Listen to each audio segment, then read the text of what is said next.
नमस्कार दोस्तों, टीम 360 के इस YouTube चैनल ब्रेन इनसाइडर पर आपका हार्दिक स्वागत है। अगर आपने चैनल सब्सक्राइब नहीं किया है तो तुरंत सब्सक्राइब कर लीजिए। दूसरी चीज, आज मैं टॉप 10 ऑटोबायोग्राफी की चुनिंदा पुस्तकों के बारे में जानकारी लेकर आया हूं और ये जानकारी आपको अवश्य लाभ देगी। आज मैं आपको बताने वाला हूं कि टॉप 10 या ये कहें कि शीर्षस्थ 10 किताबें ऐसी कौन सी है, ऑटोबायोग्राफी ऐसी कौन सी है जो आपको अवश्य पढ़नी चाहिए।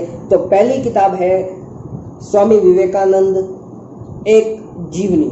स्वामी विवेकानंद जी के बारे में हमें बहुत सारी चीज़ें पता है, बहुत सारी जानकारी इधर उधर से उनकी घटनाओं के बारे में पढ़ने को मिलती है, लेकिन अगर आप गहराई से उनके बारे में अध्ययन करना चाहते हैं तो ये बुक वास्तव में एक वरदान है, या यूँ कहे कि पाठकों के लिए सबसे बेहतरीन पुस्तक में से एक है। ये पुस्तक स्वामी विवेकानंद जी की जीवनी के ऊपर प्रकाश डालते हुए उनके आध्यात्मिक ज्ञान के ऊपर भी प्रकाश डालती है। वो किस तरह से अपने जीवन में आगे बढ़े, किस तरह से अग्रसर हुए, किस तरह से उन्होंने अपने गुरुओं का पालन किया, किस तरह से उन्होंने वेदों की शिक्षा प्राप्त की, बहुत सारी चीज़ें जो हमें जानने को मिलेगी और आपको ये बुक अवश्य पढ़नी चाहिए। टॉप 10 की श्रृंखला में मेरी दूसरी पुस्तक है, उसका नाम है महात्मा गांधी की पुस्तक ऑटोबायोग्राफी सत्य के साथ मेरे प्रयोग। सत्य के साथ मेरे प्रयोग के अंदर आप महात्मा गांधी जी की पूरे जीवन काल की घटनाओं के बारे में पढ़ेंगे। वो आपको पता चलेगा कि महात्मा गांधी की बहुत सारी चीजें, बहुत अच्छी आदतों के अंदर भी ऐसी कुछ आदतें थी जिनकी वजह से महात्मा गांधी खुद परेशान थे, और उन खामियों को, उन कमियों को किस तरह से महात्मा गांधी जी ने कम किया, किस तरह से उन खामियों को दूर किया और अपने जीवन में अग्रसर हुए, आगे बढ़े, किस तरह से उन्होंने अपनी एक अलग पहचान बनाई। तीसरी किताब जो आपको अवश्य पढ़नी चाहिए, उस पुस्तक का नाम है डॉक्टर एपीजे अब्दुल कलाम मेरी जीवन यात्रा। डॉक्टर एपीजे अब्दुल कलाम की जो पुस्तक है मेरी जीवन यात्रा के अंदर उन्होंने खुद के बारे में, अपने बारे में, सारी घटनाओं के बारे में बताया है। या यूँ कह सकते हैं कि रामेश्वरम में पैदा हुए लड़के से भारत के 11वें राष्ट्रपति तक का जो सफ़र है उन्होंने किस तरह से तय किया, किस तरह से उन्होंने अपनी संकल्प शक्ति को और मजबूत किया, दृढ़ संकल्प के साथ अपने लक्ष्य को प्राप्त किया, किस तरह से उन्होंने अपने जीवन में आए संघर्षों का सामना किया।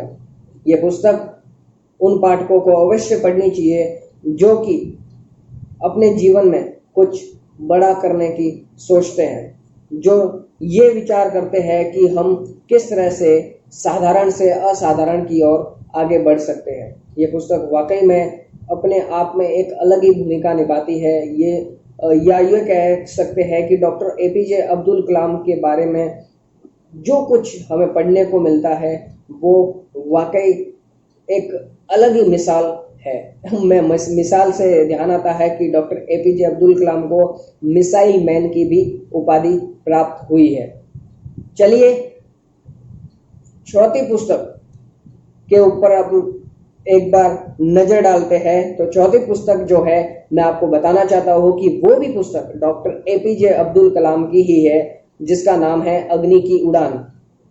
चलिए उसके ऊपर हम बात करते हैं। डॉक्टर एपीजे अब्दुल कलाम की जो पुस्तक है अग्नि की उड़ान, वो न कि डॉक्टर एपीजे अब्दुल कलाम की जीवनी के ऊपर है, बल्कि वो पुस्तक बताती है कि एपीजे अब्दुल कलाम किस तरह से अपनी पेशेवर जिंदगी में संघर्ष करते हुए आगे बढ़े और अपनी मिसाइलों अग्नि, पृथ्वी, त्रिशूल और नाग जैसी मिसाइलों को उन्होंने फाइनल किया।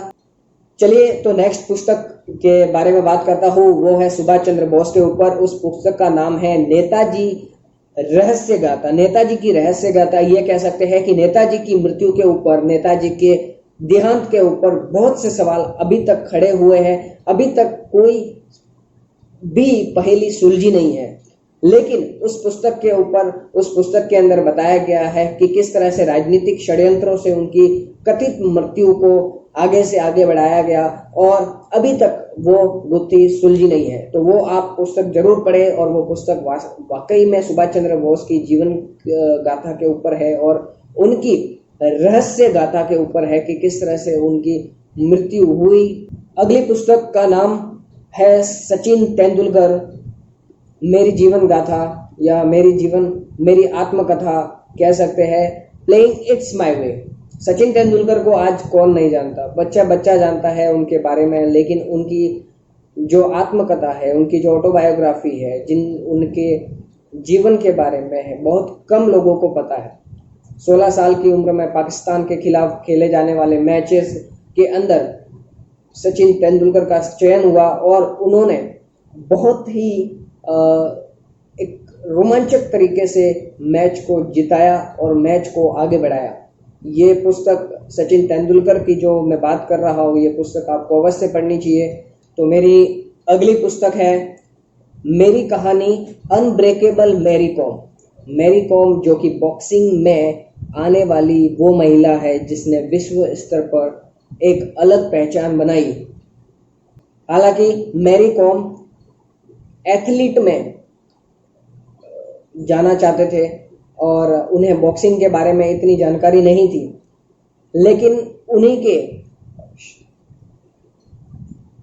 एरिया से, उन्हीं की जगह से, मणिपुर से डिंको सिंह एशियन मैचेस में गोल्ड मेडल जीत कर लाए और उस वजह से उनका ध्यान उन पर गया और उन्होंने बॉक्सिंग की तैयारी की।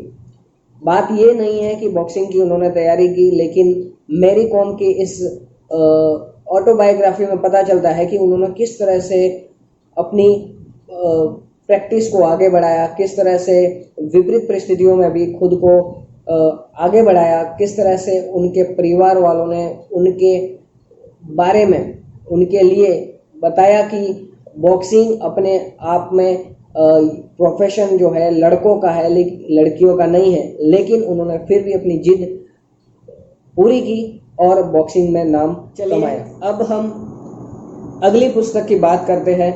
अगली शख्सियत जो है जिसके बारे में बात करने जा रहा हूँ, स्टीव जॉब्स। स्टीव जॉब्स विश्व प्रसिद्ध मोबाइल कंपनी के रचयिता स्टीव जॉब्स की कहानी बहुत ही बेहतरीन है। आपको उनकी ऑटोबायोग्राफी, उनकी जीवन की जो यात्रा है, उनके जीवन में आए गए संघर्षों के बारे में बहुत ही अच्छे से जानने को मिलेगा उस पुस्तक में। स्टीव जॉब्स ने अपनी कॉलेज की पढ़ाई अधूरी छोड़ दी और उसके बाद दुनिया का सबसे बेहतरीन मैक सिस्टम, ऑपरेटिंग सिस्टम तैयार किया, जो कि अच्छे अच्छे इंजीनियरों का एक सपना बनकर रह जाता है। मैं आपको सुझाव दूंगा कि अगर आप टेक्निकल फील्ड से, स्पेशली जो कि टेक्निकल फील्ड से है और बहुत कुछ चीज़ें सीखने के लिए बहुत कुछ पढ़ते हैं, तो मैं उन्हें सुझाव देना चाहूँगा कि एक बार अपने जीवन में स्टीव जॉब्स की ऑटोबायोग्राफी को अवश्य पढ़ें। अगली पुस्तक जिसके बारे में मैं बात करने जा रहा हूँ, या यूँ कह सकते हैं कि वो शख्सियत जिसने महात्मा गांधी के सिद्धांतों को अपने जीवन में उतारा और महात्मा गांधी जी के बहुत बड़े फॉलोअर्स कह सकते हैं, जिनका नाम है नेल्सन मंडेला। मंडेला को हम कभी नहीं भूल सकते। नेल्सन मंडेला महात्मा गांधी के बहुत ही जाने माने फॉलोअर्स में से एक है। नेल्सन मंडेला रंग भेद की चुनौतियों से कई बार जूझ चुके हैं, या आप देखेंगे कि नेल्सन मंडेला दक्षिण अफ्रीका के राष्ट्रपति भी रह चुके हैं, लेकिन राष्ट्रपति का वो जो सफ़र है उन्होंने जिस तरह से तय किया, वो सफ़र बहुत ही ज़्यादा रोचक, बहुत ही ज़्यादा शिक्षाप्रद या बहुत ही ज़्यादा प्रेरणादायक। नेल्सन मंडेला की पुस्तक लॉन्ग वॉक टू फ्रीडम हमें अवश्य पढ़नी चाहिए कि किस तरह से उन्होंने रंग भेद को पीछे छोड़ते हुए अपने जीवन में एक मुकाम हासिल किया।